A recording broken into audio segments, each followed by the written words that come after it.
Good afternoon. My name is Jacqueline Mishamaya, and on behalf of the Vice Provost for Diversity and Inclusion and our Chief Diversity Officer, Dr. James L. Moore, and the Office of Diversity and Inclusion, we welcome you today. Today is the first of many talks in the Indigenous webinar series for 2021. And it's only fitting that we launch this important series with a candid and transparent conversation about land grant institutions and land acknowledgements.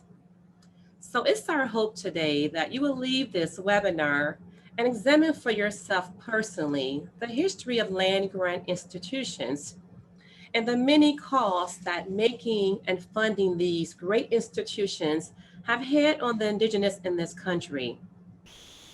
And from an educational perspective, we hope that you will personally consider what it is that you and I can personally do at a land grant institution to make it more inclusive and equitable across the entire enterprise in terms of our practices, our procedures, and how we conduct ourselves as a whole surrounding the Native student, the Native staff, and the Native faculty member at this university.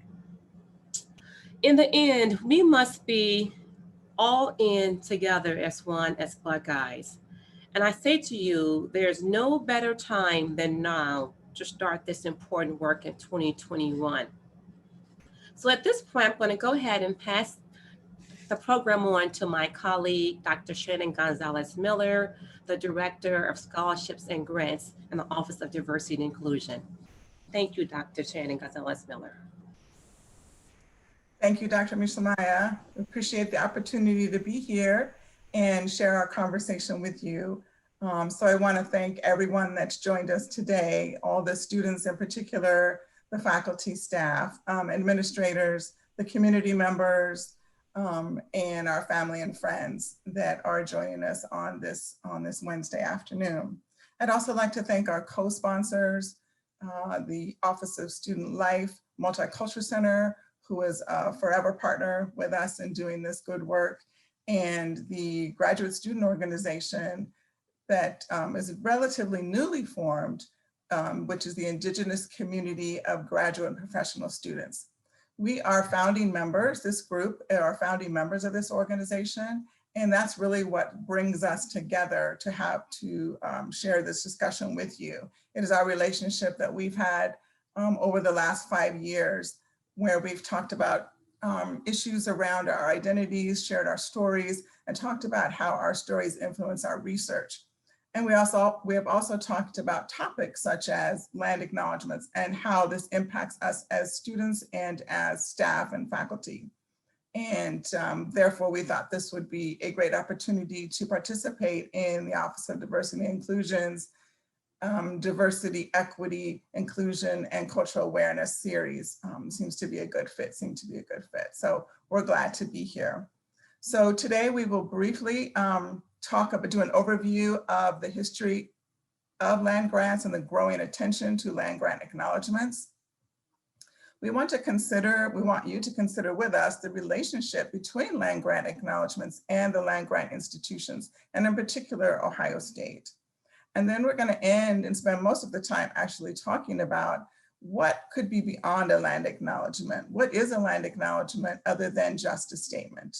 So that's really where that's the heart of our conversation. We are not a governing body. We are simply here to bring awareness to the conversation. As Dr. Mishamaya mentioned, it's an important conversation to have as we think about our Native population on campus, in the community, and across the nation. So to begin, we want to start with introductions. Like Dr. Mishamaya said, my name is Shannon Gonzalez Miller. I serve as the Director of Scholarships and Grants within the Office of Diversity and Inclusion. I also recently completed my doctorate in the College of Education, Department of Teaching and Learning, and the Multicultural Education and Equity Studies program. Michael? Yeah, she Michael Charles Uneshe, Bilagana Nishle Ashi Bashis Chin, Bilagana Dashis Chain, Nakaitana Eteshnali. Hello everyone, my name is Michael Charles. I'm Dene, or from the Navajo Nation. and I'm currently a 5th-year PhD in the Chemical Engineering and Biomolecular Department.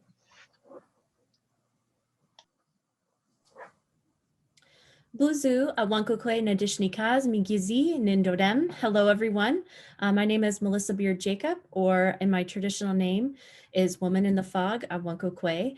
I'm a citizen of the Sault Ste. Marie tribe of Chippewa Indians, and I'm a member of the Eagle Clan. Here at the university, I currently serve as intercultural specialist for Native American and Indigenous students in the Student Life Multicultural Center. Hello, everyone. My name is Tim Sanpedro. I'm an associate professor in the Multicultural and Equity Studies and Education program in the Department of Teaching and Learning here at Ohio State University. I'm Filipino American who grew up on the Flathead Indian Reservation in Western Montana. And I work with these wonderful people in a student organization. Happy to be with you here today. Thank you. Dr. San Pedro serves as the advisors. And as I mentioned, these are the part of the co-founders. Not all of us are here obviously today, but many of us are here. And I should also mention that I identify as Southern Ute, although I'm not enrolled. So Southern Ute from Colorado, but I'm not enrolled in our tribe. So to begin, Melissa. One more, DeAndre. Sorry. Oh, sorry, DeAndre. I just went right past you. My apologies. Thank you. No worries at all. Bonjour, DeAndre Smiles and Disney Cause, Oazi Sinindudem. My name is Dr. DeAndre Smiles. I am a member of the Leech Lake Band of Ojibwe, and I am of the Bullhead Clan. I just recently graduated with my PhD in geography from OSU. I now currently serve as a postdoctoral scholar in the Department of History, and I am, along with Dr. San Pedro, one of the co-advisors of the Indigenous community of graduate and professional students, and was a member while I was a graduate student here. A member as president. DeAndre served as president, and Michael is the current president of the student organization. DeAndre, can you just spend a quick second explaining what's happening to you after you complete your postdoctorate work? Oh, sure. So after I finish my postdoc here in late June, I will be moving up to Canada to take on a position as assistant professor of geography at the University of Victoria up in Vancouver Island, British Columbia. Congratulations. We will miss you. So I think now we're ready to do an overview of land acknowledgements and talk about specifically, so Melissa's going to provide an overview of land acknowledgements in general, and then specifically what the history is at Ohio State. Yes, thank you so much, Shannon. So in thinking about land acknowledgements, I think that currently a lot of folks think it's a new thing. I think it's become somewhat of a trend, especially here in higher ed, but it's really not a new thing at all. Indigenous communities have been practicing land acknowledgements for thousands and thousands of years. This is an Indigenous protocol. So this is not something new or something creative or created as part of an inclusive or diversity outreach. It's something that we have always done. Not only as a way to introduce ourselves and to acknowledge the land, our ancestors, people, but as a way to be courteous of others and to acknowledge other tribal nations as we are, moving from continent to continent or, between communities. And so particularly here at Ohio State, I would say that this is a fairly new practice. We've really only seen this done within the last 3 to 4 years. And so for me, I brought it to the Student Life Multicultural Center after I served as the Indigenous advisor to the 2017 and 2018 ACPA College Student Educators International Convention Planning Committee. We had actually had a convention in Montreal, Quebec, and really, after learning from elders there, and talking with a lot of our First Nations brothers and sisters, we really wanted to bring this practice to the United States, particularly here in higher ed spaces, to get some of these conversations going about land grant universities, and just, to try to get people to think about the land that they're sitting upon right now. And so for me, I framed the MCC land acknowledgement around the template that was utilized through ACPA. So I took it upon myself as intercultural specialist for Native and Indigenous students to create this land acknowledgement. And in my mind, it was just kind of a starting point to get the conversation started. I have since updated it. Actually, just this year in 2020, I went in to update it to reflect the ancestral and contemporary tribal nations connected here in Ohio. And I think one thing to remember is that this is a fluid process. It's not that you create a land acknowledgement and it's set in stone. This process can be updated, it's going to be edited as time goes on. So I think that at first folks were like, well, wait, you had a land acknowledgement, but now you're changing it. And it wasn't that I was changing it. I just really wanted to update it to make sure that it was inclusive and reflective of all the communities that are tied to Central Ohio and the land that The Ohio State University resides upon. And so for me, I utilized the Native Land Map website, which is online if you just Google Native Land Map. That is a really great starting point if you're really curious as to, say I'm from Northern Michigan and I really want to know what tribes are historically directed to here or in contemporarily are connected as well. And so I utilize that as well as the Native American Graves Protection and Repatriation Act, their Indian Land Seasons database. And this database actually lists cultural artifacts and human remains that have been found in specific territories across the US. And these are territories that were ceded as a result of treaties between the US government and tribal nations. So this database is a way to connect these remains to specific communities and tribal nations across the United States.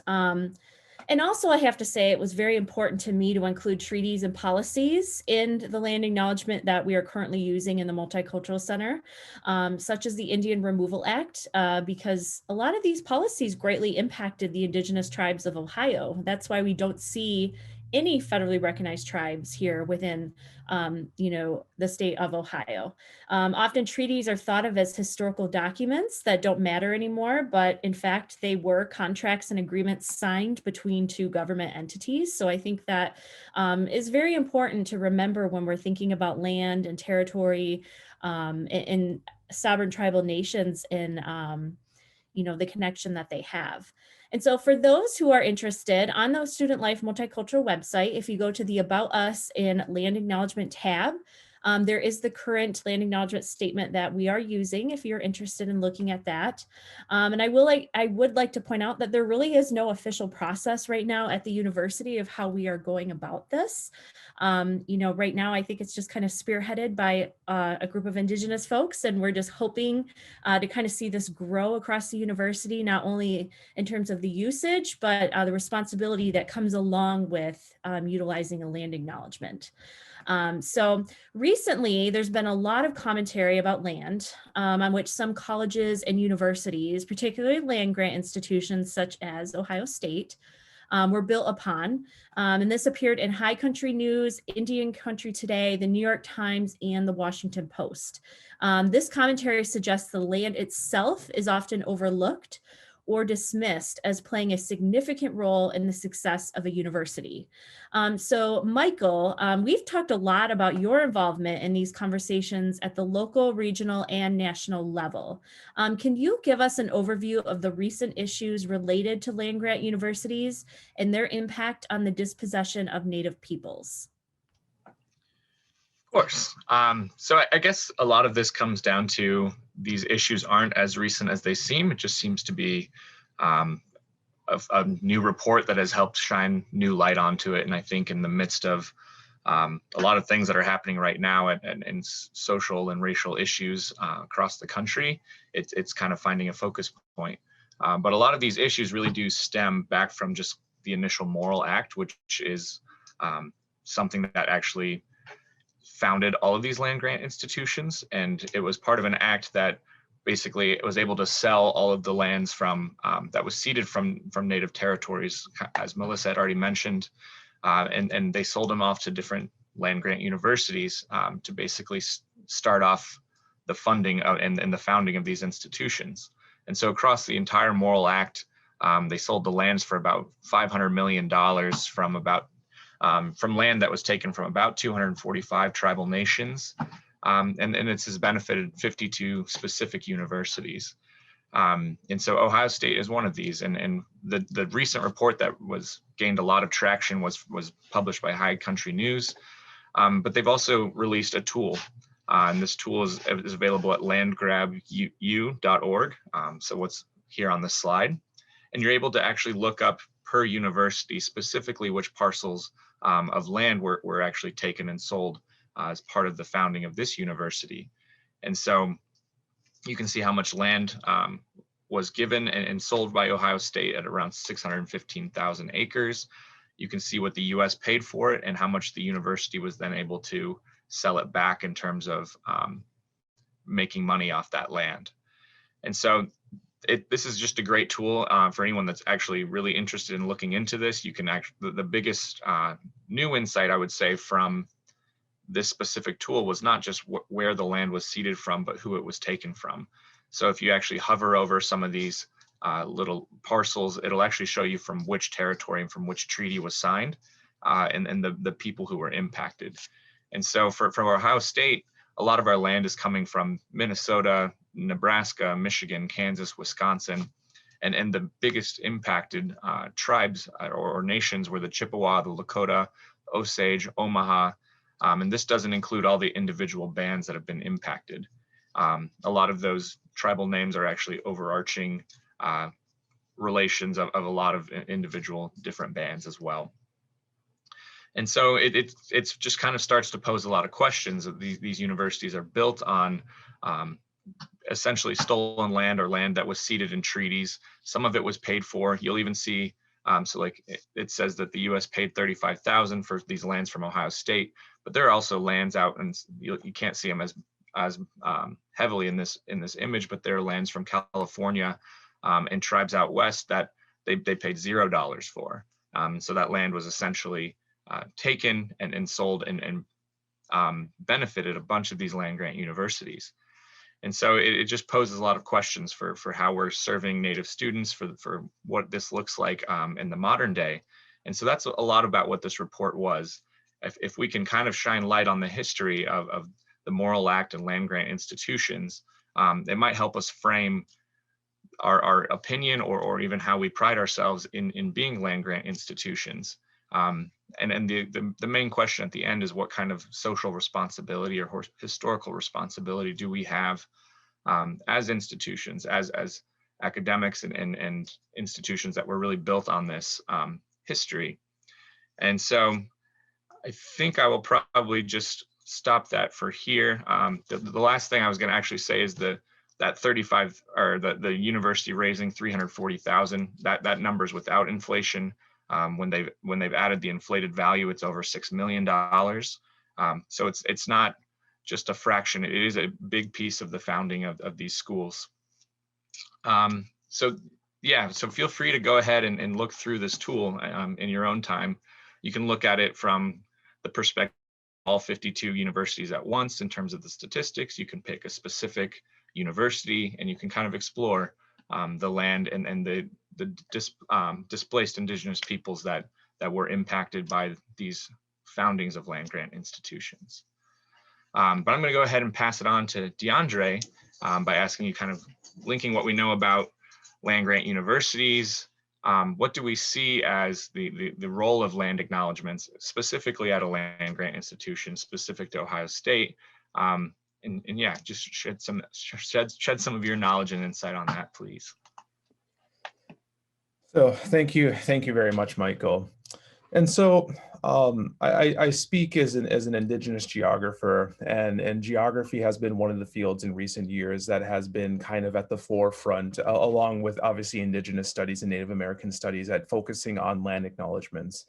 It's been something that over the, I was in graduate school from 2014 to 2020, and in that time we saw land acknowledgements essentially spread from being non-existent at any kind of function, whether that's a university presentation or an academic conference, to being kind of almost a mainstay of a lot of a lot of organizations that view themselves as being progressive and being responsive to Indigenous needs. And so there's kind of this, I almost say this kind of seduction, is this really seductive kind of logic where people think, well, if we simply acknowledge, acknowledge the Indigenous presence to this land, then we're doing right by Indigenous people, right? We're doing the work, we're doing anti-racist work, and we're making sure that we're being mindful of the past. And we've seen that here at Ohio State. I myself was approached by at least one department this year, asking about, well, we want to do a land acknowledgement, and what might that look like? What are your thoughts? And it's that kind of thinking is problematic in several ways. One of the ways that it's problematic is the ways that land acknowledgements that are been done by academic institutions. The rhetorical value of it is one area where it oftentimes places Indigenous peoples in kind of a temporalized past, where it uses past-based language, where it says, this was the historic territories, these were the ancestral territories, and it doesn't quite reckon with the ongoing relationship that Indigenous people have with the land. Like here at Ohio State, the Shawnee, the Miami, like their relationship to the land didn't just vanish when they were relocated to Oklahoma and other places. Like that's still enduring, which is one thing that I really liked about the land acknowledgement that Melissa's put together, is that it doesn't put them in the past, but it still recognizes those ongoing relationships. And kind of another way that it does this is that there's always, in my mind, there's always a difference between kind of talk and praxis, right? Like the words, the kind of words that you say and the actions that you take. And here in Columbus, especially, the land grant status of Ohio State is something that is deeply embedded, right? We have a moral tower here on campus. One of the more famous breweries in the city is called Land Grant Brewing Company. We have a scholarship program called the Moral Land Grant Scholars Program. Even when I was a sesquicentennial scholar for the university's 150th anniversary last year, and part of the language that they talked about in talking about the university's 150th anniversary was like this strong land grant heritage, and so when you're deeply committed to that, but yet you want to come up with a land acknowledgement, that's a bit of a cognitive dissonance, right? Like that's saying that, well, we're performatively committed to trying to recognize Indigenous presence while not really fully reckoning with the history of the university. I teach a course on Indigenous environmental activism, and we just got done talking about the land grant, the Moral Land Grant Act and land grant institutions. And I told the students, I used that landgrabu.org website, and I found out there were parcels of land that Ohio State benefits from that were like 10 miles away from my own reservation in north central Minnesota. So the reason, what I'm saying by all of this is that in order, the land grant institution has to, in doing a land acknowledgement, they have to go beyond the land acknowledgement. That it's not enough to just say, acknowledge the Indigenous presence upon the land, but it also is really important to really deeply engage with what that means. Like what kind of atmosphere do you have for the Indigenous students on your campus? What types of Indigenous voices are represented? What's your representation as far as faculty and staff? And so basically there has to be a deeper engagement of praxis. I think that for land grant universities to really fully understand what the land acknowledgement means, I think that they have to be willing to look at the not so great parts of their history and to be able to take further action about it, which means maybe some uncomfortable conversations and maybe, elevating Indigenous voices beyond where they're at. It's at many land grant institutions. But I will stop for now, because I think that, this merits a deeper conversation about the Native population at OSU. So Shannon, in talking about this process of acknowledging land and recognizing space, I'm really curious to hear from you about, what does the Indigenous community at OSU look like?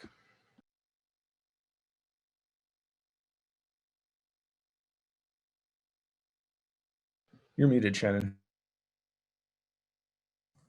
Sorry. Thank you, Dr. Smiles, for that great overview, and Michael as well, and Melissa. It's been wonderful terms of contextualizing our conversation. So very much appreciated.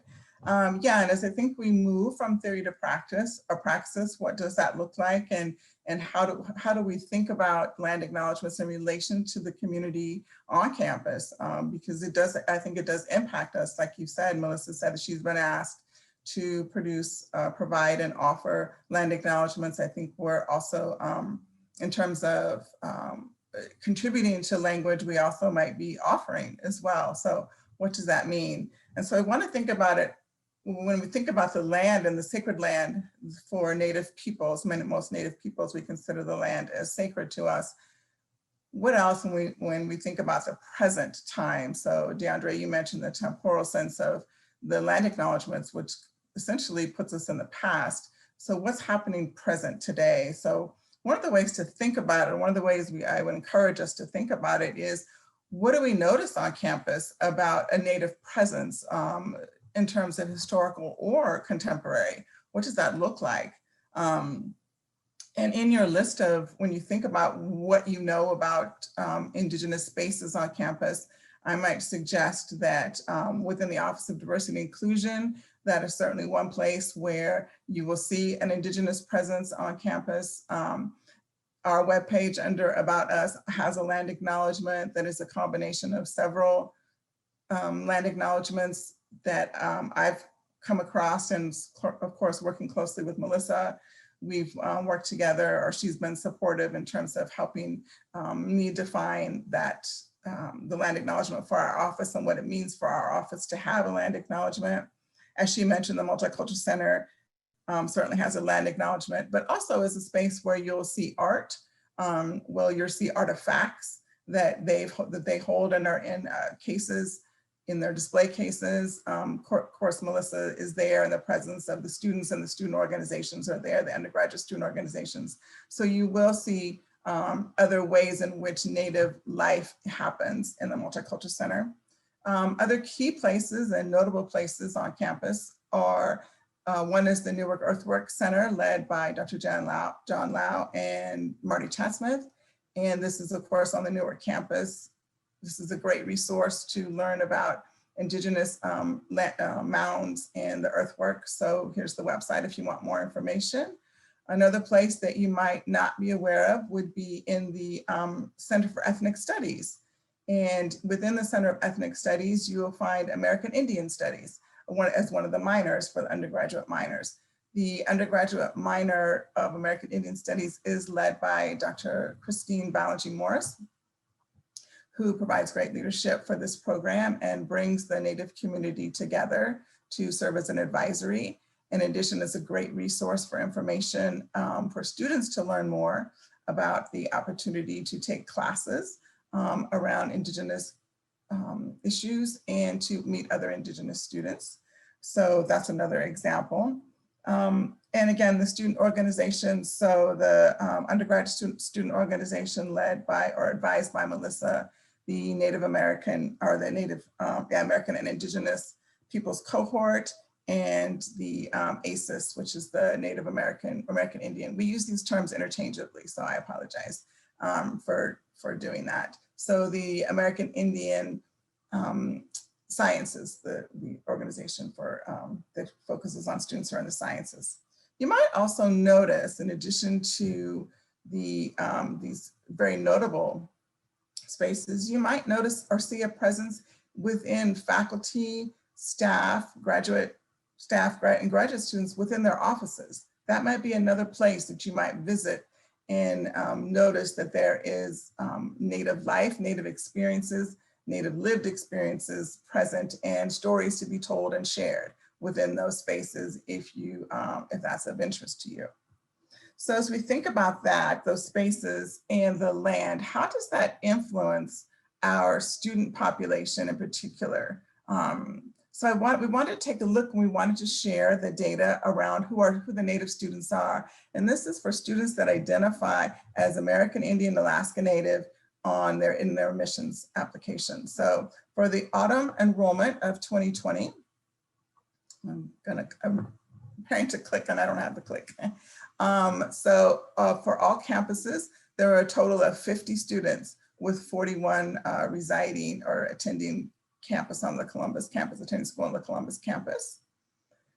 When we break that number down or disaggregate that number by whether they're undergraduates, graduate professional, or graduate students, we see that there are 36 undergraduate, 3 graduate professional, 11 graduate students, for a total, again, of 50 students. So this is a relatively low number when we consider the entire enrollment on campus. The source for this information is from from Student Enrollment Services. They provide this data in their 15th day report. So again, just to give you some context, let's take a quick look at faculty. We're not going to look at staff today, but we'll just give you a sense of the faculty across campuses. If we can move on to the next slide. Thank you. Thank you, Josh. Oh, sorry, we're going to looking at enrollment trends. So here's an example of what the history is over the last several years. And this is just for the Columbus campus. So we see, if we look down this list, that Ohio State certainly has the capacity to attract Native students. And we had an all-time high of 2006, or it was a landmark year of 212 students. So at that point, I was on campus, as well were several other Indigenous staff and faculty. And that was a time of a robust experience for Indigenous activities on campus. So it's just to encourage everyone, and not to blame anyone, but just to say we have the capacity to increase our population. And it's important that I think that we do. And so then we'll take a quick look at faculty, because faculty, of course, are inextricably linked to student experiences. So currently, we have 4 tenure track faculty across all campuses, 1 clinical. We don't have any research faculty, and we have 6 associated faculty. So again, we know the argument, or the sense that it's important to have students and faculty. Faculty attract students, students attract faculty, and all of that contributes to the recruitment, retention, and graduation for students, and the interest of faculty to participate in, or to consider Ohio State to do their scholarship research. We did not include staff, because this staff data, because this is not really about data. In terms of our presentation, we really are looking at just awareness about this conversation. So there's certainly more data to be had. If you're interested in getting more information, just put a note in the chat or in the Q&A, and we'd be happy to follow up with it. So when we think about students, and all that we've talked about, we think about the population, we think about land acknowledgements, we think about the land grant and the history of the land grant institution in terms of Ohio State and our role. What is beyond a land acknowledgement? What is next? What should we be thinking about in terms of how to be supportive of institutional goals around diversity and inclusion, equity, and such? So I'd like to ask, when thinking about land acknowledgements within the context of a land grant institution, such as Ohio State, what might be beyond this inclusive, revitalizing statement? And what are the action steps that we could consider to be taken? So Dr. San Pedro, do you mind taking that question as a faculty member? Absolutely. And thanks for that question, Dr. Gonzalez Miller. I love saying that. I'd just like to share a quick story and then offer some thoughts on that question. So at the end of last semester, I was in my department's faculty meeting, and a colleague shared that a graduate teaching assistant was asking about including a land acknowledgement on all syllabi. And this colleague asked for guidance on this subject, and I was sort of put on the spot because of the work that I do for and with Native folks, and they assumed that I had some sort of definitive answer, that I knew sort of the right way to offer a land acknowledgement. And while I do have a land acknowledgement on my own syllabus, that acknowledgement is deeply personal. It shares the history of land grabs. It calls into question what our institutions are doing beyond lip service to support and help Indigenous people thrive. Still, I couldn't help but sit sort of in the discomfort with the question, what were they asking of me? And so concurrently, similar requests were being asked of all of us on this panel to do the work of providing a land acknowledgement for others. And in passing, I talked with Dr. Teddy Chow, a colleague of mine, who shared the reasons why a conference that he helps to run called Free Minds, Free People decided not to do a land acknowledgement. And he shared with me a podcast featuring Hayden King, an Anishinaabe writer and educator in Canada. And Hayden detailed his regret of writing an official land acknowledgement at his university. His reasonings were that he could feel that the land acknowledgement was becoming superficial. And he asked the question, quote, are land acknowledgements emptied of meaning as they become more commonplace? And I think we too need to sit with that question. Are land acknowledgements emptied of meaning as they become more commonplace? I think an additional question may be, who are the land acknowledgement for? It could be argued that they are by and large for non-native people to excuse themselves from guilt or blame. And in my experiences, often they are used at the beginning of conferences or presentations as something that needs to get done in order to get to the real task at hand, which usually has no mention of Native peoples whatsoever.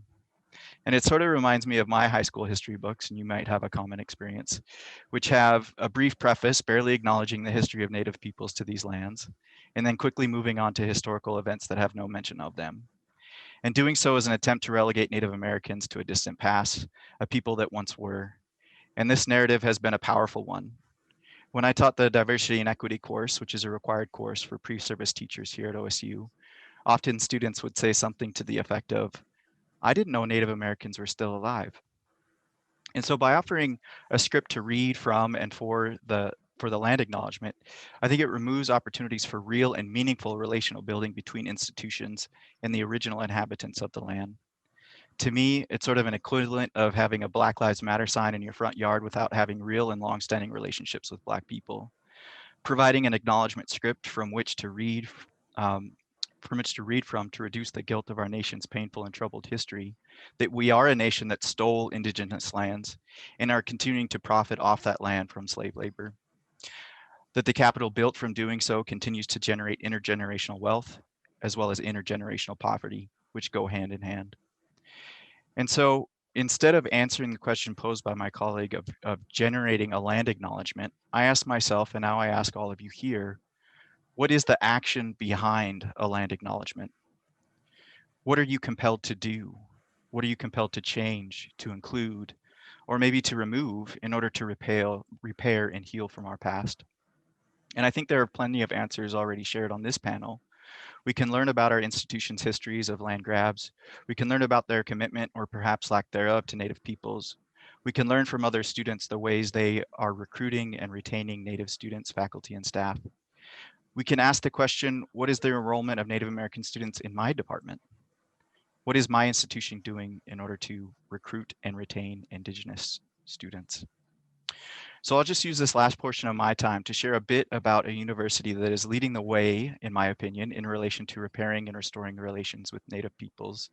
And it's also my alma mater, so admittedly, I'm a bit biased. But at Arizona State University, they am engaged in a structural commitment to recruiting and retaining Native American students. Among their changes was creating a new seat at the administrative table. Dr. Brian Brayboy, who is a Native American from the Lumbee Nation, currently serves as a special advisor to the university's president focusing on American Indian affairs. In this position, and with the help of a robust faculty and staff at OSU, Dr. Brayboy helped in co-creating programs that spearhead recruitment and retainment efforts. I'll just mention a few here to provide examples of what lies beyond the land acknowledgement, and to answer the question, what does action look like so that such acknowledgements do not remain at a superficial level? For one, they have a magazine that honors the accomplishments of Native students, faculty, and staff, so the visibility is there. They also have a number of programs such as Spirit, which is a 2-week long orientation program designed to help Native students adjust to college life. Another is called Inspire. That's a 3-day summer youth camp for high school Indigenous students to live in the dorms on campus and engage in research projects that align with their interests and their communities. And the last one that I'll mention is Recharge, which is a full-day conference centering topics ranging from financial aid and scholarship to wellness and careers. And so I offer these examples not as a condemnation of what's not been done here at OSU, but rather as an opportunity to look at what's possible when we move beyond a land acknowledgement and into opportunities for action. And so, Michael, I'm going to return to you and ask along those same lines, what else can we learn from other institutions? Sure. Thank you for that question. And that, I think you actually just said that kind of sparked something kind of about my own personal story was back at my alma mater at Cornell in undergrad, where you asked the question, what does the enrollment look like in my department?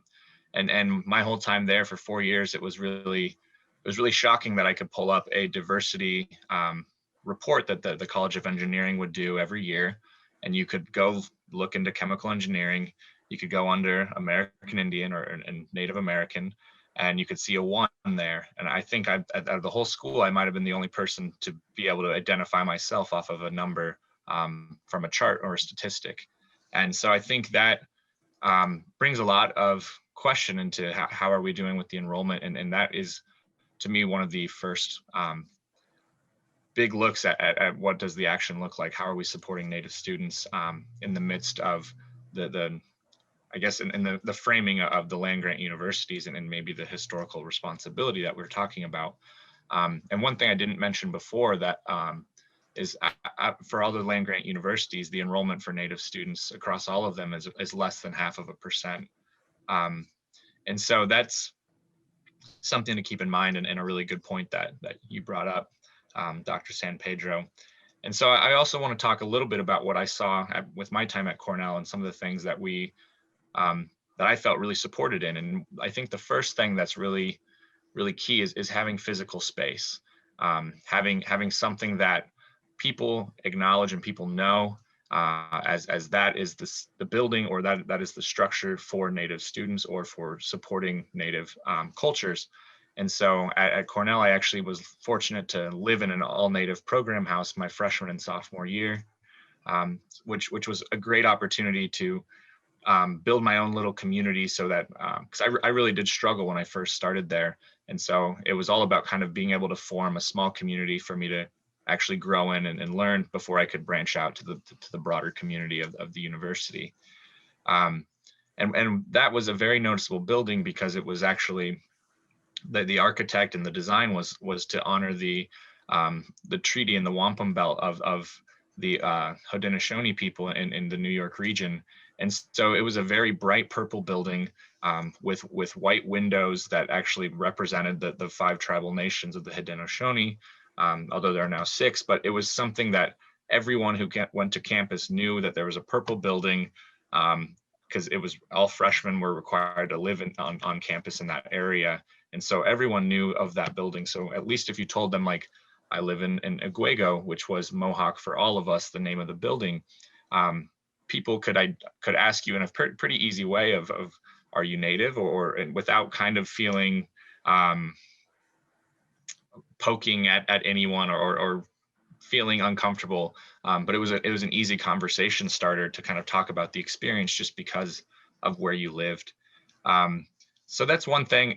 And also we had our own, we didn't just have the minor for American Indian Studies, we had a full Native American Studies program with a building, with office, with staff that were meant to support specifically Native students.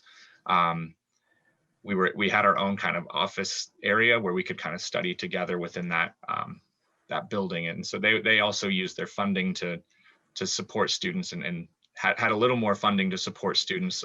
We had like snacks, free printing. It was a place that made you want to go and spend time there. And so that really did help build community. So although we've talked a lot about enrollment, it's just as important to talk about retention and making sure that everyone has that ability to feel safe and succeed at the school they're at. And just a couple other examples of schools that I've worked with or know specifically because of the connections with my own tribe and reservation. But Fort Lewis in Colorado and Durango does have a bridge program where because of the sacred mountain, the Navajo sacred mountain that's right in that area, they actually do have a full program, scholarship program specifically for Navajo students off the reservation for free tuition, but also have a full recruitment person out working with the high schools on the reservation. Similar to what Dr. San Pedro said about those summer bridge programs, my brother went to the one at University of New Mexico, There's tons of them that I've heard of in the Southwest, or areas that are in a little bit closer contact with these kind of tribal nations.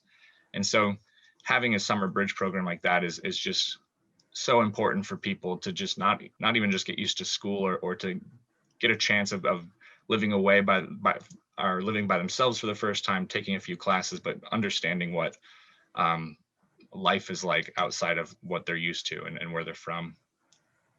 And then finally, the other one I wanted to mention was the NACEP program at the University of Arizona. And they actually do have a full supporting program of around, I think it's 18 or 19 high schoolers right now, where they're actually working with juniors and seniors in high school from a program that's funded by the university, specifically to work on kind of STEM projects or applications, and really building those relationships early on so that they can really help people understand what does a college application look like, because depending where you're from, you might not be getting that from your parents, you might not be getting it from your school system. So the intervention to help these students and support them is so important when we talk about the recruitment, because it's not just, it's not that the students can't do it, they just don't know that step in between the high school and the undergraduate. So making sure that there's support kind of along that whole pipeline is so important. But I'm going to go ahead and pass on to kind of everyone else here who has their own experiences at either their alma mater or different schools. So I'll go ahead and first pass it on to Melissa to talk about her experience with some of these programs. Yes, thanks, Michael. It's interesting as I'm sitting here and reflecting on what everyone is saying, because last night, I'm the advisor for the Native American and Indigenous Peoples cohort, which is the undergraduate student organization here at Ohio State. And we were facilitating a focus group. And one of my students brought up the fact that she has two brothers in high school currently. They live in Ohio. And she said that for them, Ohio State isn't even a thought in their mind as a potential college, because they don't see anyone here that looks like them. Or they don't see representation in general. And so, I think that these programs are incredibly important, not only to bridge that gap between high school and college, but just to get our Indigenous and Native students excited about the thought of going to college and feeling as though they can come here and be successful. I think we often think about, again, the recruiting piece, but then there's also that retention, which is super important. And then also thinking about my own experience. So I went to Michigan State University as an undergraduate, another, again, land grant institution. And they began using a land acknowledgement in October 2018. And what I really love about how they are approaching this is the fact that they refer to their land acknowledgement as provisional, right? So to reflect that, it's going to continue to develop, it's going to be revised. And they also are collaborating with local Indigenous tribes in the Lansing area to have impact on what they would like this land acknowledgement to look like. So I think, again, that's also a part of the conversation is how can Ohio State really bring in some of these local tribes or even remove tribes from other states to really have them be a part of the conversation as well. And I think too, I really like that with Michigan State, with the Spartans there, they are really dedicated to keeping the university accountable. So a part of their land acknowledgement, is saying that they're pushing the university, and they lay it out in complete terms on their land acknowledgement that they want recruitment, retention, and support, not only for students, but also for faculty and staff on campus. And I think the other largest piece too is, the emphasis on Indigenous sovereignty, because I think folks don't realize that Native people, we are political beings, right? I really try to explain it as though we're like dual citizens. So I'm not only a United States citizen, but I'm also a citizen of the Sault Ste. Marie tribe of Chippewa Indians. And so for me, I walk through this world with that every day. Being Native is a big part of my racial identity, but it's a big part of just my entire being as a whole. And so I think people don't realize that unique kind of positionality that Native students and just Native people in general bring with them, not only to college, but just within their everyday lives. So I think that we can have even a more conversation about sovereignty and what that means in terms of government to government relationships.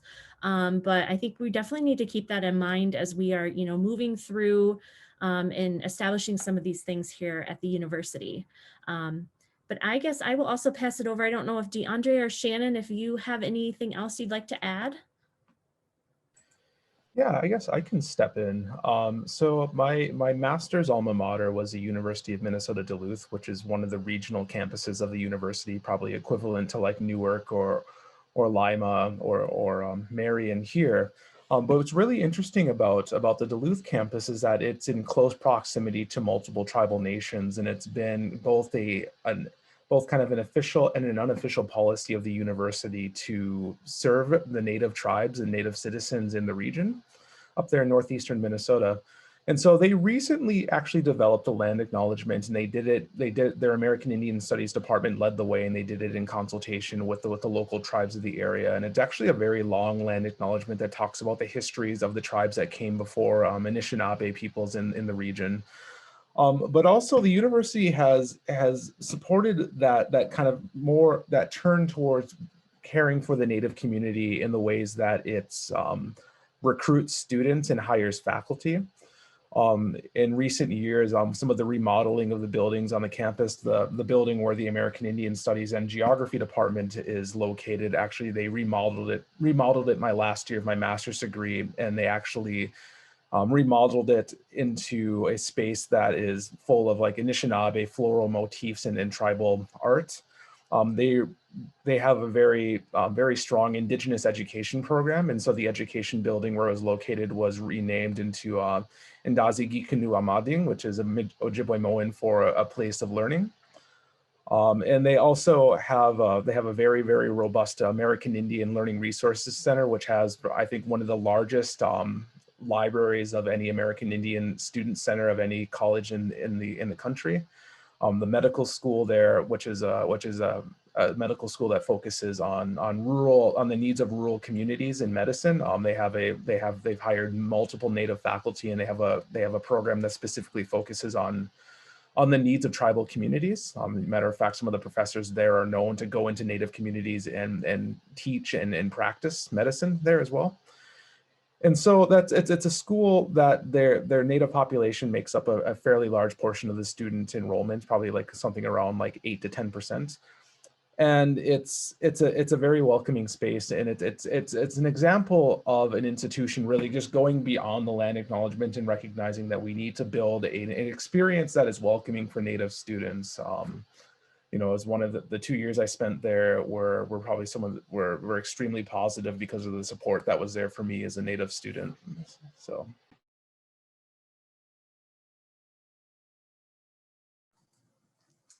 Thank you, DeAndre. I'll just quickly add all of my,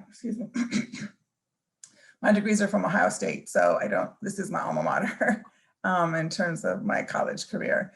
But just quickly from my experience within the Office of Diversity and Inclusion, formerly the Office of Minority Affairs, which spans over 30 years, when we think about that all-time high number, or one of those, there was a time period where the number of Native American students was at the 200 or above range, that the Office of Diversity and Inclusion played a critical role in that, in increasing that number. And for the reasons that's been suggested, it was the relationships that we had built with the community.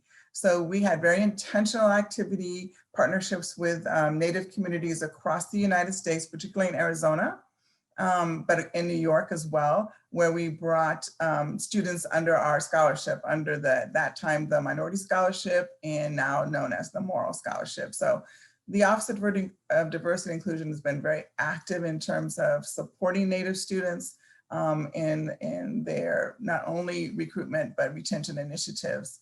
So all the things that have been mentioned, I think has been really important to understand holistically what are some things that can be done. And I think also our story, if I might suggest, helps relay the importance of building relationships at your school, because most of us were the only ones in our programs.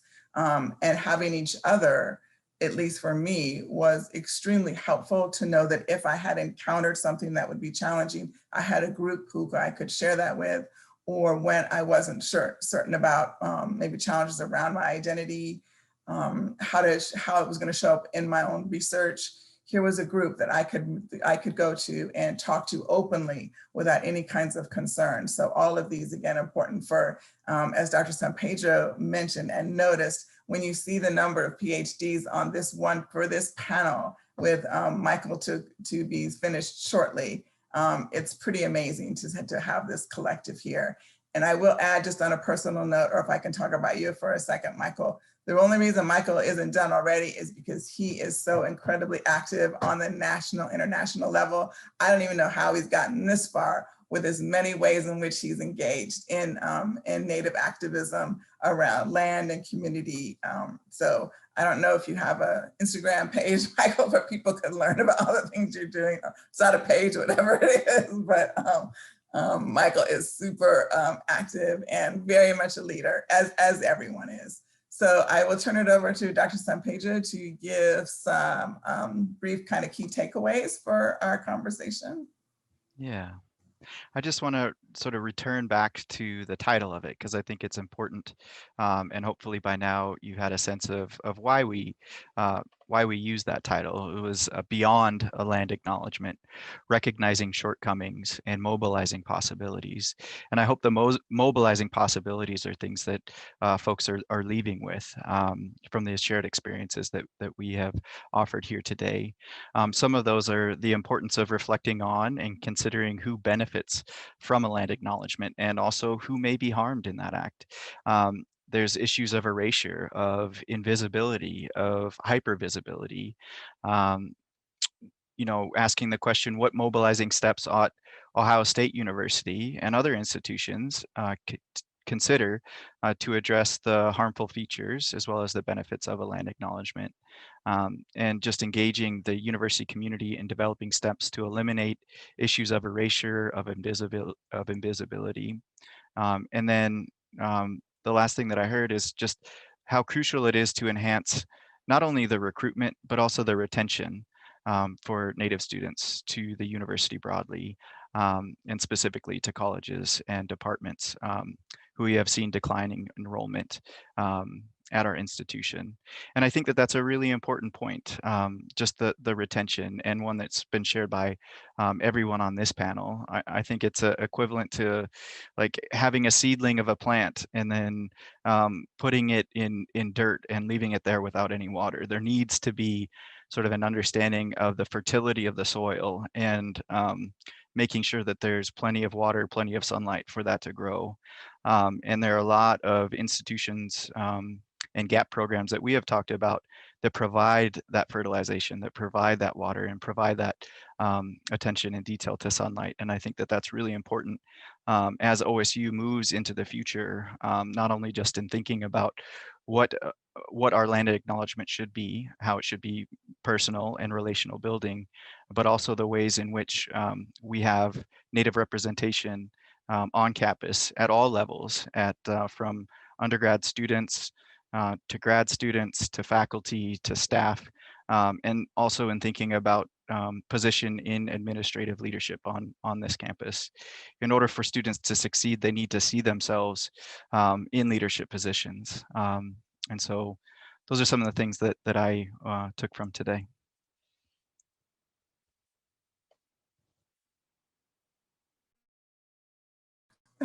Mute is killing me.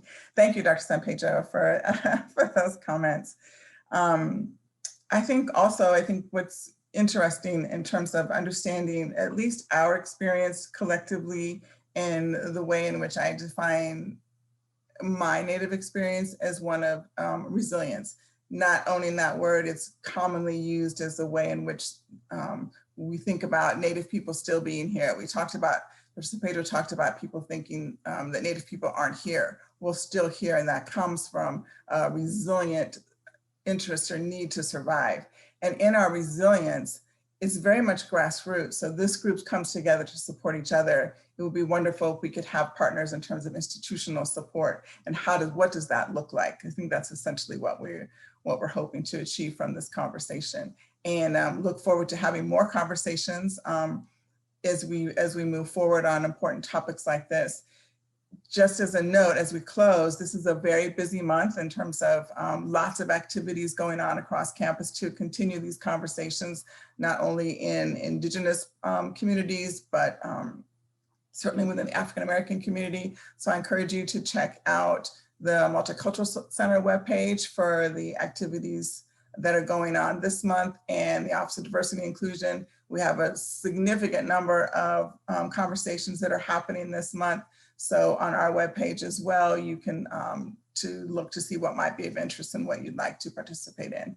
So thank you again, each of you, for being here, for spending time to share not only your experience, your stories, but your wisdom, your scholarship, your knowledge. I'm honored to be in your presence. So, and thank you all for joining us today. Have a wonderful rest of the day.